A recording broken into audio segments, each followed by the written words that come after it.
Hey folks, lyarri here. Today we're going to be watching Uncle Terry, the Photographer from Hell by Philion. I'm excited for this. I watched like one of his videos, not on stream, and they seem pretty good. Let's learn. Sometimes it seems as though I've waited my entire life to be photographed by Terry Richardson. With Terry, the relationship extends beyond the photograph. And if you're lucky, he will teach you something truly profound about yourself. I have discovered through him that shame is an obsolete notion and apology is an injustice to any performance. Perhaps it is his kind eyes behind those famous glasses, or these famous glasses, the ones I'm wearing right there. Or maybe it's the giggling noise he makes at 4:30 in the morning when he's caught me in bed. Click, click, click, click. Beautiful. To say he is a free spirit is a tremendous understatement, and to say that he or I make people uncomfortable is spot on. Interesting. That made me deeply uncomfortable. That is the number of public allegations against Terry Richardson, whether it be denouncing him, regretting working with him, I don't think I know anything about this guy. or full-on SA. These accounts are detailed, graphic, and disturbing.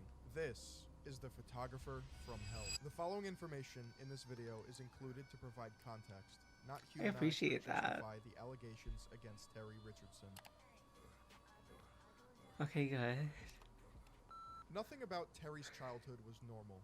Terry is the son of Norma Kessler, who is an actress in New York City, and Bob Richardson, who is an up-and-coming fashion photographer. Terry's father was a walking paradox. He struggled with schizophrenia and had a life-crippling drug addiction. He thought of himself as an artistic genius, but was convinced that nobody could see his vision. He hated everything to do with photography, including the magazines and people he worked with. In the middle of his career, one of Bob's models introduced him to Max Jacobson, also known as Dr. Feelgood, a New York physician who provided I kinda know this guy. amphetamine-laced vitamin injections to American elites, one of which was John F. Kennedy. Bob Richardson became highly addicted to these injections and would go on drug-fueled benders, which was the only thing that could get him to do photography. In 1965, Terry was born, but it was not a pretty picture. His parents would move to Paris briefly, then back to New York City, and ultimately became swingers. Terry's father began to sleep with the models that he would work with, and he was quoted saying, "Often a session would wind up with sex."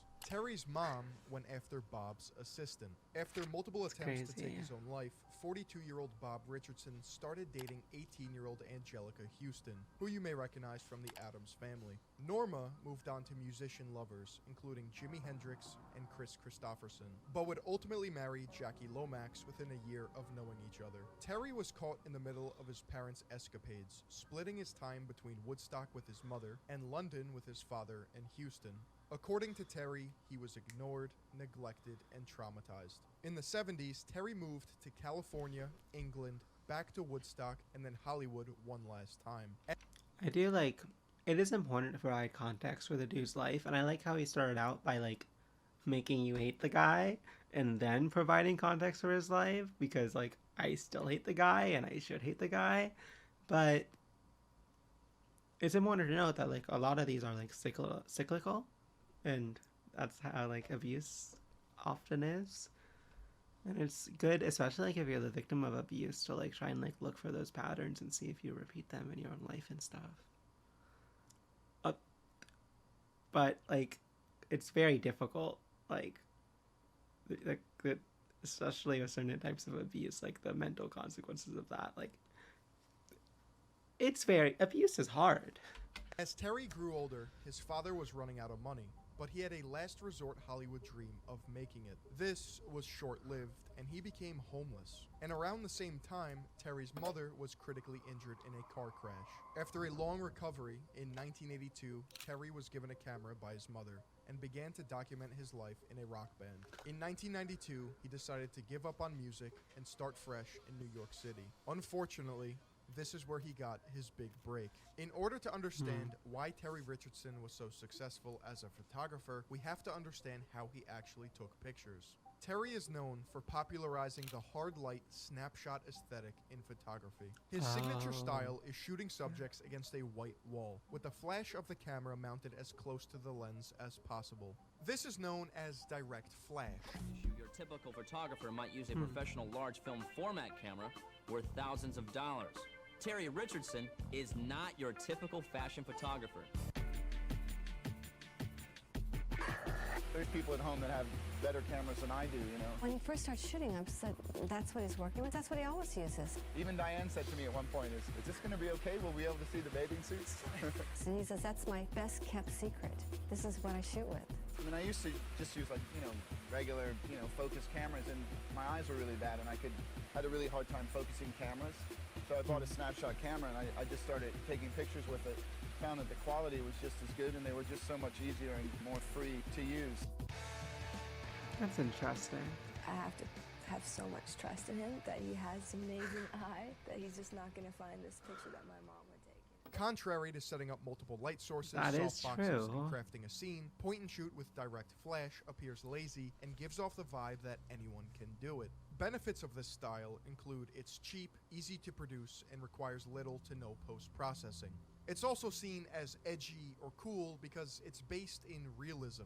When done right, direct flash photography is hyperhuman because consumers can relate to the image. Although it appears easy to do, it's difficult to perfect because of how unforgiving the light source is. This means that the subject and the motion of the scene have to be just right to get a quality picture. However, in today's photography world, it's sometimes looked at That's as hilarious. overdone, tacky, and annoying. Probably because Terry Richardson adopted it as his own unique style and ran with it. In 1994, Terry Richardson's work appeared in Vibe magazine, and it began to catch the attention of other large fashion companies. Throughout the 90s, Terry would work with world-renowned brands such as YSL, Gucci, Levi's, H&M, Tommy Hilfiger, Marc Jacobs, Diesel, Supreme, Aldo, Sisley, Rolling Stone, Vibe, GQ, Vogue, ID, Vice, Vanity Fair, and Harper's This is a Bazaar. lot. Terry's first photography show debuted in 1998 at Alleged Gallery, titled These Colors Don't Run, featuring a 4x6 portrait of Terry Richardson's face with, let's just say, milk all over his face, and a 12x30 photo of a toothbrush inserted in some cheeks. Yeah. This is the pinnacle of high art. He would go on to have his art featured in various other galleries, but in my opinion, nothing was really groundbreaking. He just blended pornography with portrait photography, and that was shocking enough for the world to give him a platform. The nude Some of pictures this I'm he not took as much can of a fan. easily be interpreted as misogynistic, demeaning, and disgusting. Part of Terry Richardson's appeal in the fashion world was his seemingly endless list of celebrity and brand connections. That network alone was enough to get people to want to work with him, which, if you ask me, is a problem in and of itself. When you have a photographer who vows to put you in vogue and agencies that back him up, it's easy to see how young girls could have been manipulated by Terry. Like, some of these are good, but so many of these are just, like, for the women specifically, are, like, just too, like, yuck. Like, they don't look good. And yes, manipulated, but we'll get to that. At the height of his career, his day rate was an astounding $160,000. And he was rumored to have made $58 million from 2012 to 2013 alone. Apparently, this was because of his collaborative book with Lady Gaga. Terry lived for the idea that he was a provocateur. His work was shocking for the sake of being shocking. It was not revolutionary, and it was a prime example of a sick man abusing his power to play out his twisted fantasies. Maybe I could get behind it if there weren't literally over 19 public allegations against him. In one interview, he was quoted saying, "I was a shy kid, and now I'm this powerful guy with a boner, dominating all these girls." Terry Richardson is a Yeah, that... Okay. self-proclaimed proud pervert, and he's also rumored to have created the selfie. This was because he would oftentimes appear in his own pictures along with high-profile celebrities. He would go one step further by asking his models to refer to him as Uncle Terry and acting as a literal character of himself by swapping wardrobes with his subjects. The iconic pedophile glasses and creepy uncle clothing has never been so terrifying. Terry Richardson was so self-aware about his uncomfortable. perversion, as you can see in this picture where Miley Cyrus is wearing a shirt that says, "I was touched by Terry." And, unfortunately, Emily Ratajkowski wearing stickers on her chest with Terry's face on them. I get the heebie-jeebies every time I look at Terry Richardson. Between the glasses, the flannels, the mutton chops, and the widow's peak. I mean, at least you can prevent that with the help of today's video sponsor, This is good. Keeps. Keeps is a subscription service that helps men Good keep their transition. hair. Awful They offer person. clinically proven treatments to help combat the symptoms of hair loss, delivered right to your doorstep. Keeps treatment plans are affordable, typically half the cost of pharmacy prices. And all of their treatment plans are personalized and doctor recommended. Most Keeps customers notice results in just 6 months of starting treatment. When you sign up with Keeps, you are receiving 24/7 expert support because each treatment plan comes with 1 year of unlimited doctor messaging. 2 out of 3 guys experience hair loss by the age of 35. Keeps offers clinically proven, research-backed treatments to stop hair loss and improve hair growth. Keeps offers a routine that works for you. In addition to clinically proven treatments, Keeps has an award-winning all-natural thickening shampoo and conditioner system. Keeps physicians will help you pick the best possible products for your specific condition Oh my and hair gosh. goals. Keeps is everything your hair needs delivered straight to your door. You can easily subscribe to Keeps and get refill reminders so you'll never run low on the products that you need to take care of your hair. Hair loss stops with Keeps. To get 50% off your first order, go to keeps.com/Philion or click on the link down below. That's KEEPS.com/Philion. And thank you to Keeps for sponsoring this video. I feel like that was a pretty good ad read just because it really fit in with the video rather well. Like for being about hair loss, like it really, he did a good job at like segueing. According to this article from Marie Claire, model Jamie Peck in 2010 alleges that Richardson suggested to make tea out of her used tampon and encouraged her to take photos of Richardson while assistants photographed them.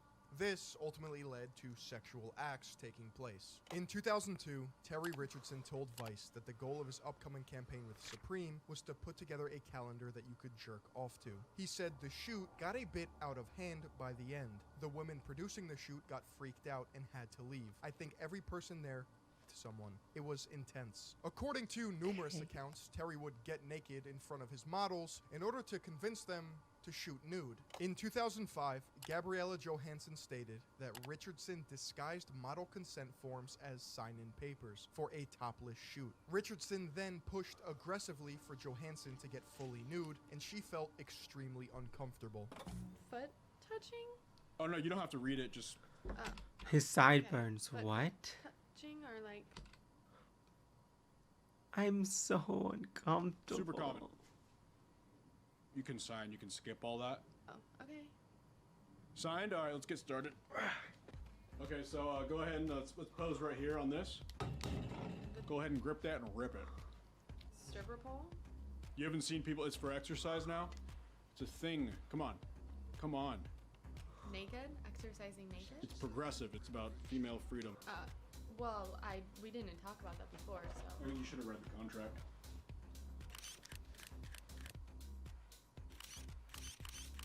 I don't want baby. to watch this. Comfortable with nudity yet? No.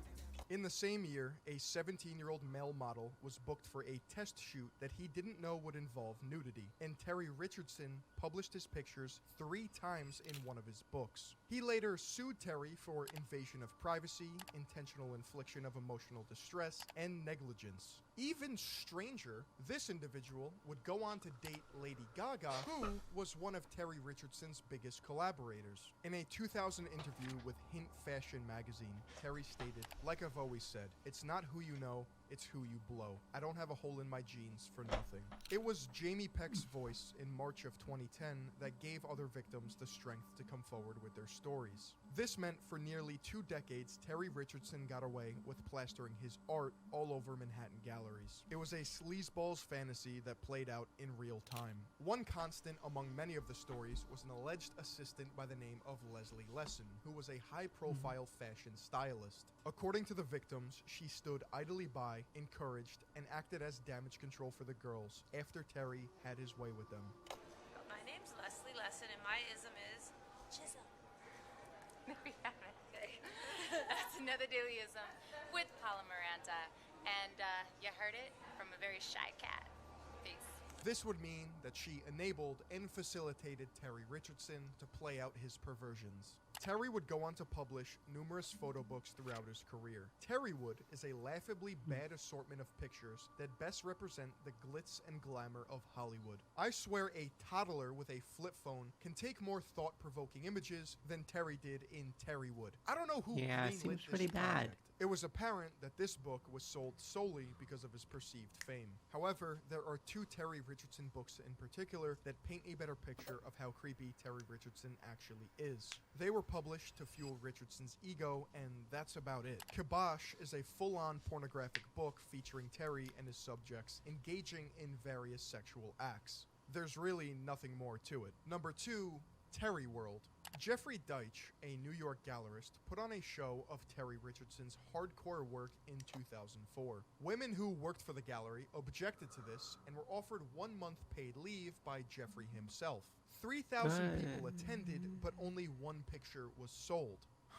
Maybe it has something to do with a literal predator's wiener being present in almost every single picture. It was a complete failure. However, the book publisher Taschen would scoop it up 3 weeks later and publish a book titled Terry World. And right now, it's near impossible to find these books for under a couple hundred to thousands of dollars. Not that you would want to. So what is Terry World, you might ask? Sex? What else? Why have my pants got a hole in the front? Welcome to Terry World. Who took the 1970s porn aesthetic and made it into fashion chic? Terry Richardson.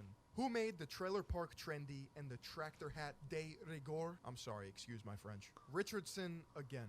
Who's equally at home in Vogue, Harper's Bazaar, Purple, and Vice? Our boy Terry. Who uses his fashion money to fund an X-rated website? Yes, Richardson. And who can't resist getting his clothes off and jumping in front of his own lens? Well, that would be Terry Richardson as well. Porn stars, supermodels, transsexuals, hillbillies, friends, pets, and celebrities all do for his lens what they'll do for no other. And if anyone wonders why they did it, just blame it on Terry World, where taboos are null and void and fashion finds sex a perfect fit.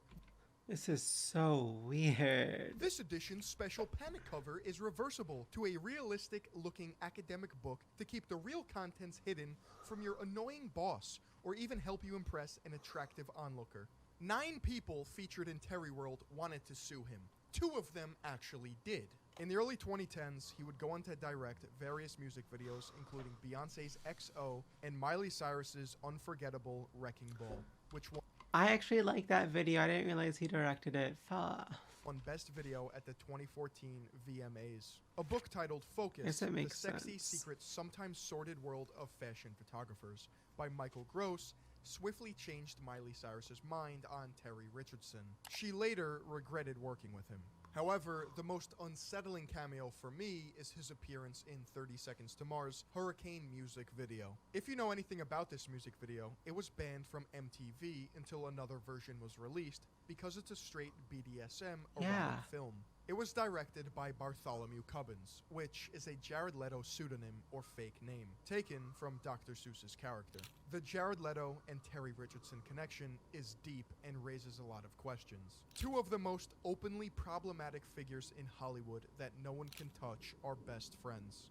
Not just acquaintances, best friends. In 2017, a leaked email sent internally by James Woolhouse, CEO of Condé Nast International, cut all ties with Terry Richardson as a result of his sexual predation.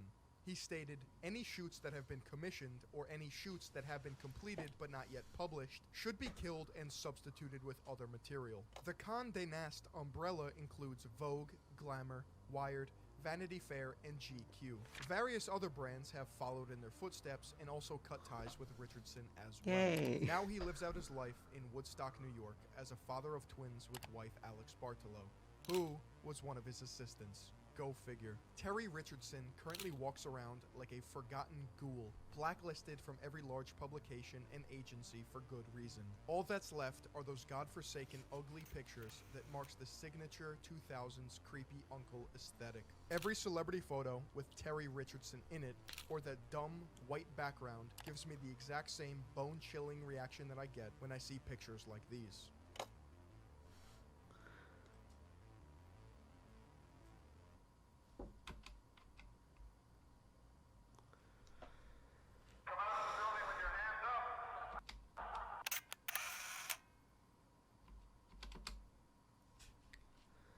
That's a deeply uncomfortable video. So what do I say about it? Yeah, that guy was the photographer from hell. That's a good description. There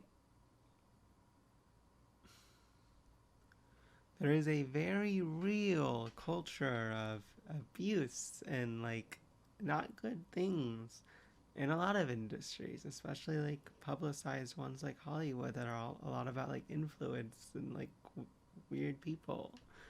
I am happy that there's at least something changing to a degree. That's good. Besides that, let's read the comments.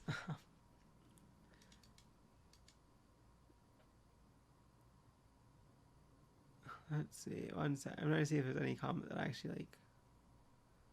No, if there's anything that I can actually say interestingly about. All the comments saying this is like a well done doc are very true. I think some of the sound like usage like got to me in a weird way, but I think that's like kind of intentional, right? And it was very informational. Huh. Well, I guess that's it.